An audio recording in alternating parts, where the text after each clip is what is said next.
and go. Hello and welcome to this week's webinar with Kiln. I'm Arian Lewis, the CEO of Kiln, and we're grateful to be joined today by Anne Duane from Village Global, co-founder and partner. John Huntsman, who is, as many people know, as the candidate for governor right now in Utah, but who I recently learned has actually served in every administration since Ronald Reagan, every presidential administration in some form or capacity, pretty unique. And of course was US Ambassador in Singapore, China, and Russia. And we're grateful to have him with us today. And then of course, Sid, who many of us know as a partner and VC with Album, one of the first and really strong early stage investors in the startup ecosystem here in Utah. For those of you that don't know, Kiln is a flexible office space. We have a wonderful community of early stage tech companies. About 1,100 people call Kiln home in Utah, about 250 companies. We are pioneering the future of work and the tech ecosystem here in Utah. So we're grateful to have this conversation today on recovery and growth and the role of government. And with that being said, I'd like to turn the time over to Sid, who wants to give us a little color and sort of fill in some gaps and how we all are connected in a unique way on this call. Yep, thanks, Arian. Couldn't be more honored than to be on this call and to share two simple stories. Simple stories, very impactful to me and my family and startup related to these two individuals who are dear friends and I just think the world of. The context, the first will be about a small Utah startup far away from home in Beijing, and then a small Utah family also in Beijing. First, so Anne and I were building, and this is 2010, so about a decade ago, almost to the day. Anne and I were building a company together. We were very fortunate to have Anne. She was commuting from San Francisco Monday through Friday here in Provo, Utah. And as this company grew, we opened an office in China. We found ourselves in Beijing. I was with the team there. My family relocated, and we had this idea to send a note to John Huntsman, the Ambassador Huntsman, and to in the hopes that we could have an opportunity to be a part of an initiative that was happening, coming together between China and the United States. And so I sent him a personal letter, talked to him about how a decade before that, in '99, I had high-fived his father in the locker room at the University of Utah after we beat our rival school, and just asked him if we could introduce ourselves and if he might be willing to take a little time. He responded graciously, invited us to the embassy, and what I thought was going to be the glad handing of a politician turned into something much more. So we show up, and John greets us, shakes the hand, and then starts to go into it. So Sid and Tom, the gentleman I was with, tell us about your business. What do you do? Easy question, right?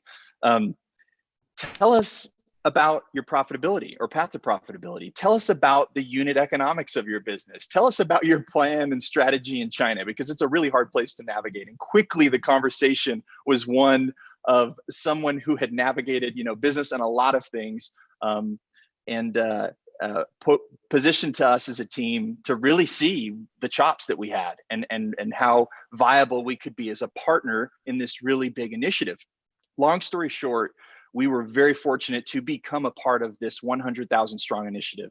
And I won't bore you with the details. The coolest part is this, that in that press release, our little startup had a place just ahead of Ford Motor Company when the press release came out. And it was like a victory. And the point was that John gave even the smallest person a voice. It didn't mean there was no favors. There was another group that had to ultimately decide if we had a place to fit in. But that was the first story. Second is a bit more personal. Just weeks later, my wife and our daughter was born in Beijing United Hospital, and she was born with life-compromising circumstances. The doctor told us that she had to quickly get back to the U.S. And so for our family, and for me and my wife, we were quickly in harm's way. Everything faded to the background. Incidentally, there was a ventilator that she would be on later. There was quarantining. It's hauntingly similar for us during this. We understand some of that pain that people feel right now. I put in a call to the embassy in Beijing And John's team showed up within hours as angels to our family, with all the bedside manner and concern for a mother who had just, put her own life in harm's way, bringing someone into this world. Expedited a picture, a passport, and safe travel ultimately for my wife and daughter back to the US. And for that, I'm forever grateful. You really appreciate in those moments, and this kind of tees up this conversation, the role of government, that foremost it is there is one thing in that moment that the Department of State was perfectly positioned to do, and it did it exceptionally well. And there are other things. There is the public-private aspect we can talk about. I hope that the right shadow can be cast. We know that some listeners, all of us are wearing at least two hats, as our livelihood and our families. And so we'll pause from there and let you, Arian, kind of drive this. But I think it's helpful for those of you who are listening. These two mean the world to me. What I didn't elaborate on as much is Anne and the similar support she gave on an ongoing basis in leading our startup ultimately to a successful acquisition. We navigated an IPO. It was all the kind of story, but there was that moment where it was a lot more personal and perilous. That's a lot of uncanny parallels there. John, what do you think about the sort of parallels there of Sid's individual story and what we're dealing with right now, and what we can take from the past and help us power forward in the future? Well, thank you, Arian. It's a pleasure to be with you and Anne and Sid. Thank you for that great plug in support of the U.S. Foreign Service and in support of our own personal service. When I pass from this good earth, I'm going to make sure that somebody from my family reaches out to you to be a funeral speaker. It was that good and that much appreciated. You have to kind of try to put in perspective where we are, where we sit, and what this moment in history means, because I think this is fundamentally a new period we are starting, not just socially in terms of healthcare, what it means to our interaction, human being to human being, but I think there's a significant change that will take place in terms of the economy, business, and industry. And I see that as all very exciting, because in a free society, in a free economy that believes in entrepreneurship and innovation, and starting with a person's best ideas and plowing it plus capital into the marketplace, and by doing so, assuming huge human risk, I don't think the environment has been any better or will be better than what we're going to find in the next year, 2 or 3.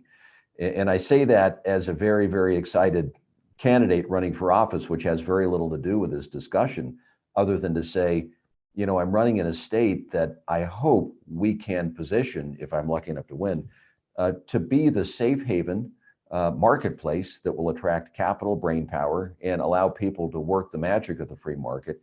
Because when the chips are down, and when the old system and the old models become obsolete, and when there's no definition of what the future looks like, we do best. That's when entrepreneurship really soars. So nobody can define where we're going, because nobody could define the last 8 weeks with any kind of precision or specificity. Nobody knew that over the last month or so, we would see unemployment spike to, 30 million nationally and 150,000 here in the state. We haven't reached depression levels, and I hope that we don't, but we're in a serious place, and a lot of them are just sort of temporary layoffs, classified as temporary. But even if all of those 18 million nationally are brought back, we're still going to have a high level of unemployment. So we're going to have to combine our innovation as we go forward with a serious dose of training people who are out of a job, who are between things, who just won't be brought back into the workforce, which again is another great opportunity, because what America is, and what Utah as a state specifically is a land of opportunity. Just when the chips are down, when the marketplace seems impossible to decipher and understand, that's when the going really begins. That's when the idea generation occurs. And that's when entrepreneurs soar. So I'm really quite excited about what the future holds. I would put pessimism aside. I would put negativity aside. I would put uncertainty aside, because there is no one, not people sitting at home with their families, as I've been doing for the last 8 weeks, or the greatest economic forecasters in the business, nobody knows what the future holds, which makes it a very ripe environment for innovation, for creativity, and for entrepreneurship. You're absolutely right. Entrepreneurs really thrive in ambiguity, and they create something out of nothing. And you know this very well. Your firm, Village Global, is one of the most innovative venture firms, and you deploy a strong network in support of your founders, and you yourself have been a founder, not just in Silicon Valley, but right here in Utah Valley. So that's pretty awesome. What are your thoughts on this, and what thoughts coming from the Valley could be helpful to us as we look to the future? Great.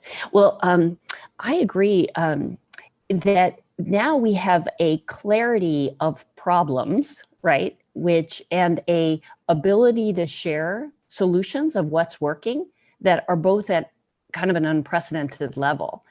And while it is a time when people can be fearful, focus beats fear all the time. And I think we're encouraged by this spirit of, okay, let's dig in, pull together, and figure it out. And what I've always been impressed with the Utah ecosystem is just that culture of pulling together and figuring it out, and without ego, iterating and building it. And what I noticed, I think I was in Utah first in 2008, and I've even been impressed over the past years with how Utah has moved from, I think, an environment of culture fit and a lot of homogeneity to culture adds, and extending the ideas and the focus and the inclusiveness, which I think is really critical to innovation.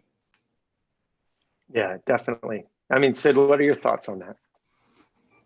Yeah, I mean, if you look at like inflection points in a business, they often involve humans, the humans buying something at scale, but probably even ahead of that, it's the people, the co-founder, the ad, and Anne was that add to our team. You could ask anybody now. You could ask my co-founders, Mick Hagan, Brad Hagan, Nathaniel Hancock, who's at Podium now, and let our team then. Everybody on that team would say Anne was the game changer. In fact, I found a lot of employees after the fact. I was going back saying, "Why did you join?" And they go, "No, you were great. You had some energy, but if Anne wasn't there, we wouldn't have come." And so, for me, there's such a pride in what we have in Utah. Like, we are unapologetic for all the things, even some of our idiosyncrasies. At the same time, we are handicapped without 100 more Anns over the next decade, emerging locally, but especially that we can pull in. And I think I'd be curious, John, some of your take there. What was it? I mean, I probably benefited on some of the things that certainly folks like Josh James, Ryan Smith, and others seeds they had planted in building some kind of something to flock to. But I think there was a lot happening in our state to make it more welcoming to outsiders. Well, we have so much in the way of great raw material to begin with. You start with the greatest, most beautiful land on display. I mean, we've got 5 national parks, and anybody who's driven, any of the highways through southern Utah, they automatically fall in love with it. So as I was early in my governorship last time, it was, okay, we've got the greatest raw material here, unleveraged in the marketplace. What do we do about it? I mean, how is it that we get word out in a thoughtful, intelligent way that speaks to our strengths? We're rugged, we're innovators, we're creators, we're hard workers, we're loyal, we're faithful. And that's kind of where we went toward rebranding the state. We got this, the old brand of the state used to be a pretty good state. It's like, come on, can't we do better than that? And we turned it into Life Elevated because it gave some sense of the youth and the vitality and the vibrancy and the elevations, of course, that we have here. And we thought, if we can couple sort of people looking at us a little differently with some successes in the marketplace, if we could just get a few of those firms from Silicon Valley to set up shop here, if we could get Goldman Sachs to set up an outpost here, that will be proof positive that we are alive and well in the marketplace. It's not just a great place to go ski, where you spend a weekend and then you fly back to Los Angeles or New York or London, but actually a place where I'll put down some dough and I'll actually open a branch office and I'll actually buy maybe a home or go to school there. And that's kind of what has happened over the last little while.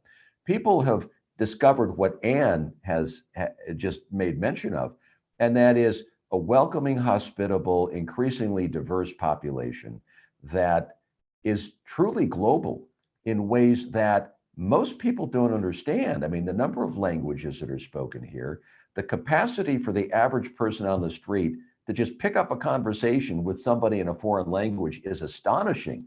And so we've not only got the national connectivity that I think we've been successful at, but the global connections I think are without equal of all the 50 states. So when I say we need to rebrand from Life Elevated to something else, I say, why don't we shoot for Utah as the crossroads of the world? Because that essentially is what we can become and we should be aspiring to.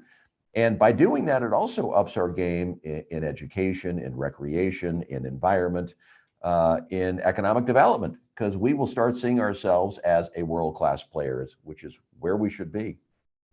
It's a great thought. I love the idea of us leveraging the international talent and the understanding that we have of cultures and people to be able to bring Utah to the center of the crossroads of the world.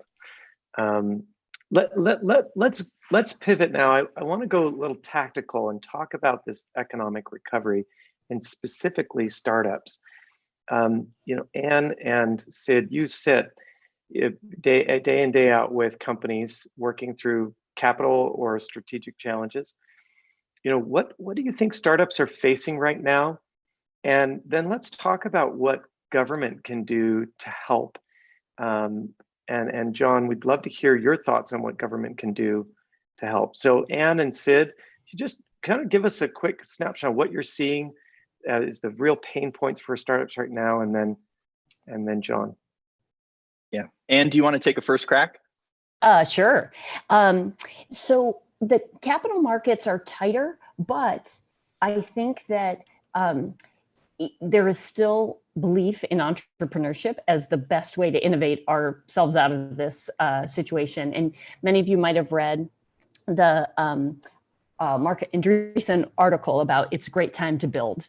And I would say what we learned certainly at Zinch was cash is oxygen, and startups don't run out of money as much as they run out of time to figure it out.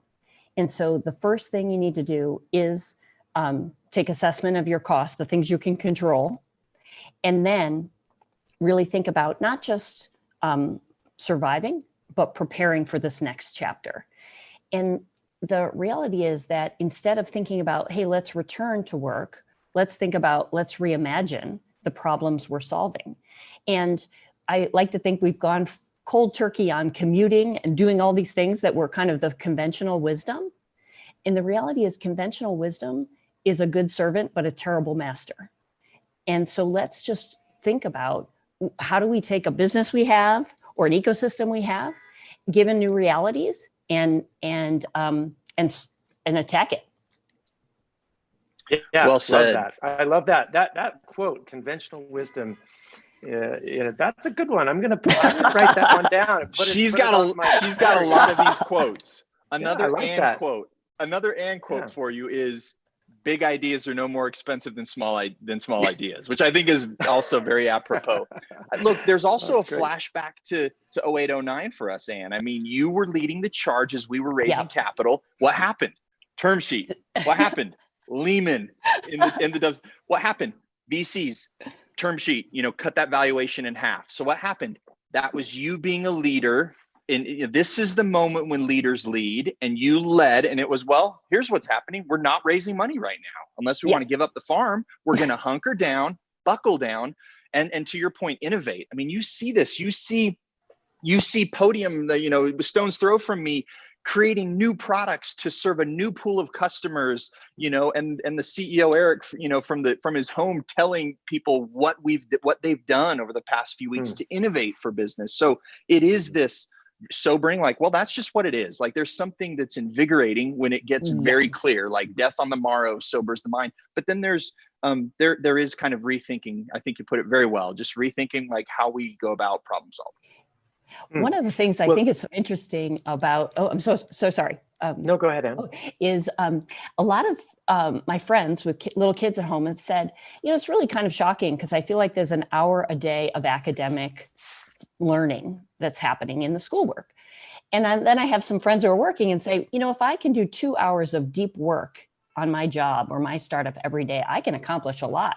And wow, isn't that exciting that if we really focus and we really prioritize on work and school, we have maybe more time for family. And actually the time we do spend on work and school is time better spent. Yeah. Well, capital is still, capital is oxygen for companies. And last year, over 1,000 startups were created in Utah. Almost all of them required capital in one form or another. And we have to anticipate that some of that capital is going to flee to higher ground or lower risk options. John, what are your thoughts on the role of government in helping, particularly the startup ecosystem over the coming year or more through the recovery? Well, let's just conclude that the capital markets are going to remain pretty robust. Capital has to go somewhere.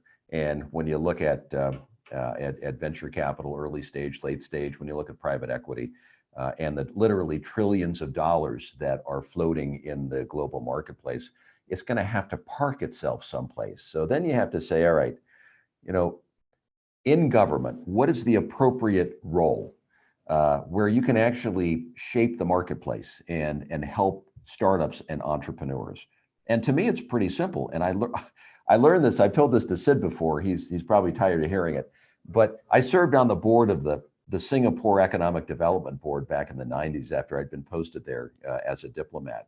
And Singapore is the fastest, smartest, most competitive nation on earth. And they know how to get it done. They know how to stay a lap ahead of anybody else.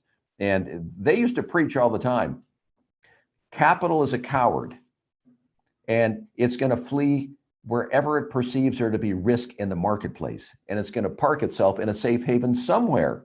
So if your market isn't getting it, you got a problem, and it's a tax problem, or it's a regulatory problem, or it's a job training program a problem, or you live in a dangerous neighborhood, whatever it might be. So I see this as a pretty simple function, as I did before as governor.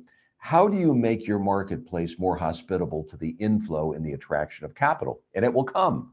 And that has everything to do with the regulatory environment, with the tax code, with a level of zeal and entrepreneurship. So we've got all of those in great abundance. So am I, as governor, going to go out and knock on the doors of a lot of these private equity folks and others and say, there's a marketplace in this country that speaks to being a safe haven, that's got everything necessary to attract capital the old-fashioned way, and the entrepreneurial zeal and spirit that's going to pull us through the years to come? That's the kind of pitch that I have no doubt is going to bring the capital, the kind of capital we need in this marketplace. And I think that's an appropriate role. So you would government. You would go knocking doors. You would get out there and contact the Anns and the Andreesens of the world. Shamelessly. I know these cats, and I know where they live. I know where they hang out, and I know how to get to them. And listen, I know how this game is played. They need to be educated. They need to hear from people who can give the right pitch. And then they, of course, and their board of directors will make a decision. They got to do a little bit of due diligence. But yeah, no, I'm going to be #1 pitch man in terms of going out and attracting good old-fashioned capital, because you can talk about 100 other things. Unless you've got capital on hand to deploy, nothing else matters. There used to be a joke in Silicon Valley that some VCs didn't want to travel, and to them, the East Coast was Oakland, like across the bay, right? Well, all bets are off now, because guess what? Whether you're 2 blocks away or 2,000 miles away, it doesn't matter, right? We're digitally connected. And that's the great leveling of opportunity. And I think more capital will flow to Utah and to all the places where just simply there's great ecosystems. But I think we actually have to be smart about our capital structures as companies. I think gone are the days where people are willing to take long-term bets and risks. zombie capital structures are not going to work anymore. I think people are going to be looking for cash flow positive companies. They're going to be looking to see where they can get a return. So the environment for investing, and Ann knows this better than anybody, I suspect is going to change, and people are going to become very familiar with ROI and EBITDA and stuff like that, because that'll be the coin of the realm for a lot of investors from now on, who just don't want to run the risk that in a difficult environment already, they're investing in a zombie capital structure. Yeah, although I have to say, most of these very profitable companies, when they start, they're just an idea and there's no revenue. And so there has to be, but not always, sort of Arian. Like, I mean, that is where, I mean, I'm with you. I think though that we've seen, like, there will be a shift.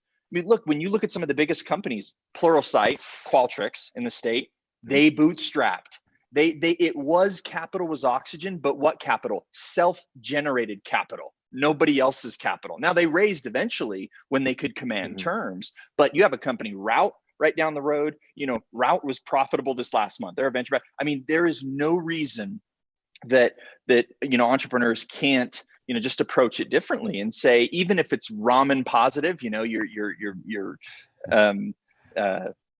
the burn and the expense is really low because you're eating ramen noodles. Like, you can reframe how you're thinking about building your business. I think the point there is that, and I like how Ann described both of, capital being a coward hints to the fact that it was never capital that was defining of startups. It was rapid growth. Now, capital follows rapid growth, but ultimately it's rapid growth. A startup is a short-circuited path to a real company. And so we're saying that can still happen, but you just have to be realistic and think differently about how you get there. Interesting. One of the great steps forward that's happened in the venture and investing community over the last, let's just say 5 years, has been a recognition of the need to invest in minorities and in women. And to sort of change the paradigm through which we look at what is the ideal founder and who can create great value in great companies. John, when you're as you look to leadership of the state and your potential leadership of the state, what do you think you could do to ensure that minority founders and women are getting good cracks at capital here in Utah? Good opportunity to access capital in Utah. Well, I have a daughter who's Indian, and I have a daughter who's Chinese, and they both want to conquer the world in the next few years.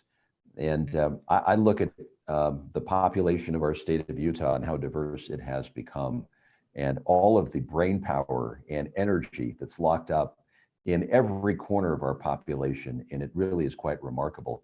So how is it that we give kids equal opportunities in education to get a fundamentally solid learning experience in a good classroom with a good teacher, and then they're out in the marketplace where they're recognized by investors and companies that diversity does matter, that they want to have a multiplicity of people to be able to invest in, not just the same old, because the marketplace is changing. Our demographics are changing. I think that's going to be a natural follow-on to everything we've experienced.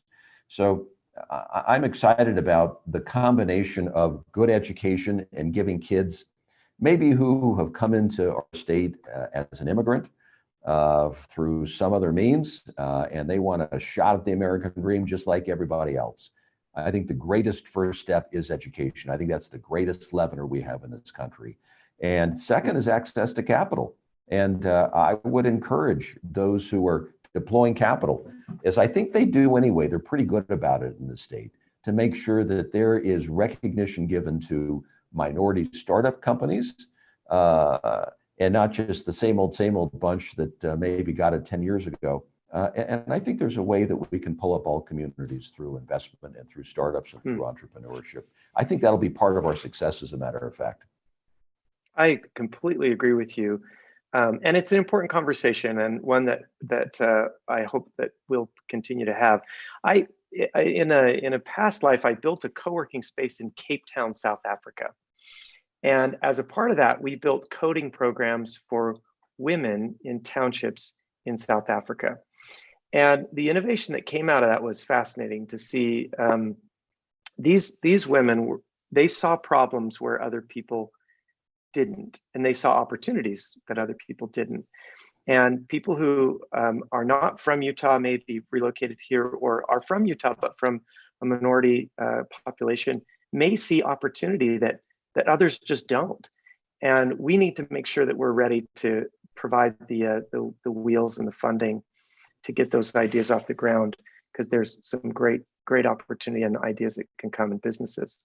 Let me just go right to angel funding, because friends, families, and fools, as we call them sometimes, are really the genesis of most of the great companies in Utah. And you know, before they reach Sid's office or Ann's office, oftentimes there's been somebody that's taken a risk. How do we help those investors at that early stage right now? Sid, Ann, John, what are your thoughts on how we make sure that that layer of investment at the very beginning you know, stays strong in this recovery? Ann. Yeah, well, I would say, and we think a lot about this because we actually run a scout program and we curate a network of first call angels. And we say that used to be years ago, people would call a professional investor first, but not now. They call their friend who's an entrepreneur or a professor or somebody. And I think the key is, number one is take those calls, make, even before money, think about the encouragement and inspiration of time in making some more warm introductions. Because in a time when we have to do Zoom calls, warm introductions are prized.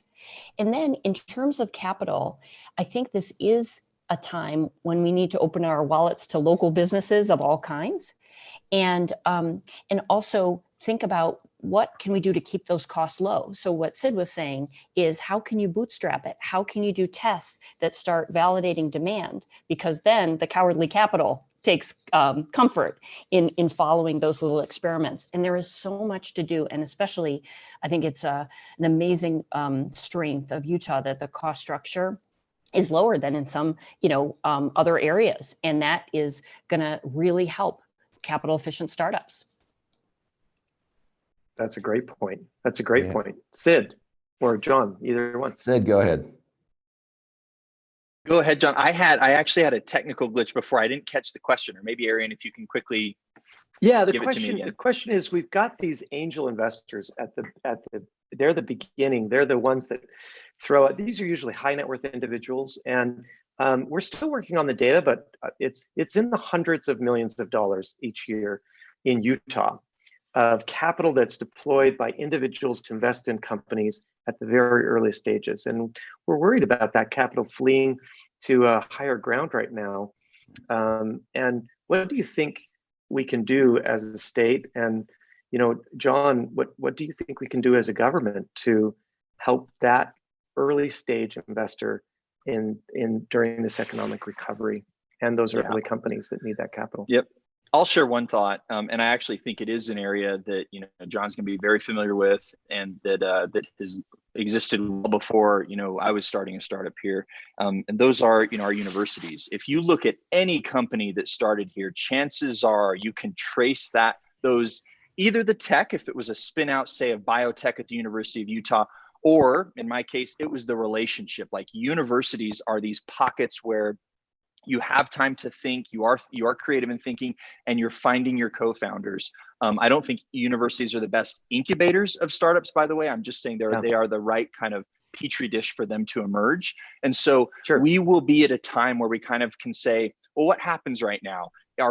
Is it just massive furloughs and letting people go? Or is there a way to say, Utah is open for business at the university level, that whether it's transfer credits, whether it's, saying, hey, we know that 10 years has passed up, but we still want to allow you, it's been more than a decade, to go back to BYU or UVU and finish your degree. I think there's a chance to allow people to upskill and be educated and be in a position to innovate, that I think is a precursor to ideas, startups, and the capital that follows. And John, what do you think about this topic? And is there is there policy or some specific action that could be taken by the government to help solve this challenge? Well, you know, you could certainly come up with some sort of, you know, a tax schedule that would help early startup companies. There are ways from a regulatory standpoint that they could be benefited, but I'll tell you what I think is most important. I think the whole game at the early stage, I mean, why is it that Silicon Valley has succeeded, or Austin, Texas, or Ann Arbor, Michigan, or Silicon Slopes? You know, there are networks that come together of people who mentor, who educate, who teach, who instruct, who walk those in the earliest, most fragile stages through business startup. You can call it a business incubator. Maybe we could do more business incubators, but I think ultimately associating with a network that brings together the elements of innovation. So, you know, we used to have these discussions in China and places like Russia. You know, why does the United States hit it out of the ballpark at this level and nobody else can figure it out? Because we just bring together all of the elements that seem to create that ecosystem for innovation, whether it's access to capital, access to mentorship, preferable on the ground tax and regulatory stuff, access to a major research university in the area, and the willingness to fail. People are assuming huge human risk here. And folks have to be walked through the idea that, you know, there's huge risk associated with this, and with high risk, there's high reward. So I like the idea that, you know, we're still small enough as a state where we can bring together the kind of incubators and research and development parks. I mean, Sid mentioned biotechnology that took off many years ago at University of Utah. Part of that success was the rapid acceleration coming out of the university of bench research that went right into research parks. It went from the laboratory to the marketplace. And then there was an ecosystem for very small, fragile companies where they could speak together, they could learn from one another, they could learn from mistakes, they could access capital in ways that they would never have known otherwise. And they learn the marketplace from there. So networks, I think, are going to be really important going forward, whether it's a small network within Kiln, with small entrepreneurs and people with big ideas who are getting together, talking their way through their own situation, learning from others, figuring out how to access capital. But I also do think from a regulatory standpoint that we have to really lighten the load as much as we can on those early fragile startup companies and make sure that they're not bearing a burden that just puts them out of business or makes it too risky for them to get beyond a certain altitude. And that's certainly something that government can consider.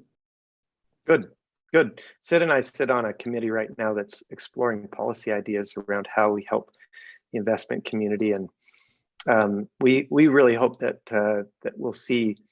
You know, it's right now it's triage around some of the most critical issues that needs to take the attention of our government leaders. But in time, this issue around how we continue to help the startup ecosystem thrive, because it's become such an important part of the Utah economy. No question. I think we'll have more time to dive into those. And let's start to sum up now. Can you just share some final thoughts on the topics that we've covered? And again, any additional perspective, any great one-liners you want to pop in there as well, we'll gladly take them. Well, I'll share a theme which I think Utah is positioned well to run with, and it's called Mendel Meets More. And Gregor Mendel was the biologist, right? And of course, Gordon Moore and Moore's Law is about, reducing costs and increasing output over time. And this intersection of life science and quality of life and technology at the speed of what we've seen in Intel processing chips and things like that is exciting. And I think what John was saying about networks that bring together interdisciplinary experts to solve these problems is really huge. The other thing I'll just mention is we're seeing some initiatives like switch.help, which is a job board where people who have unfortunately had to reduce their workforces can encourage people to sign up, and then companies that are hiring or looking for part-time people or whatever can, or even apprentices can connect. And I think those clearinghouses are going to be really important. And then I just think continuing to share the best practices. There was a Tim Ferriss podcast with Nick, I think his name is Kokonos, who is a restaurateur, and he's trying to refit the restaurant business. And he had lots of great ideas about aligning incentives between, say, the property owner that leases restaurants, and how does rent come down, and maybe the owner of the building gets to share the profits, which sounds a lot like venture capital. Like, how do we apply some of these things to just kickstart the growth? So just a couple of quick ideas. And yeah. I love that. Technology and innovation are needed more now than ever. We're actually employing over 20 new technologies at Kiln right now, including technology that ionizes the air and kills viruses on surfaces, and can neutralize a sneeze within 3 feet. I mean, there's some crazy, amazing stuff. There's some really cool stuff, and I think startups have, there's Darwin, the Darwin view of, it's not the strong or the intelligent that survive; it's those that are willing to adapt. And startups are great at adapting to new circumstances and finding the opportunity hidden, even in a tough mountain of coal. So. Sid, what are your final thoughts on this subject? And then we'll go to John. Yeah, I'll end with where I started. I mean, I want to keep it brief. One, thank goodness for people who serve in the public servants of our state, country, and now that we're seeing in hospitals and those serving in schools, it just, when humanity matters so massively and we feel it so poignantly, like there is just deep appreciation. And I would not have known that the man that I high-fived in the U of U locker room, I did not know at the time that he had given birth on the GI Bill to this man.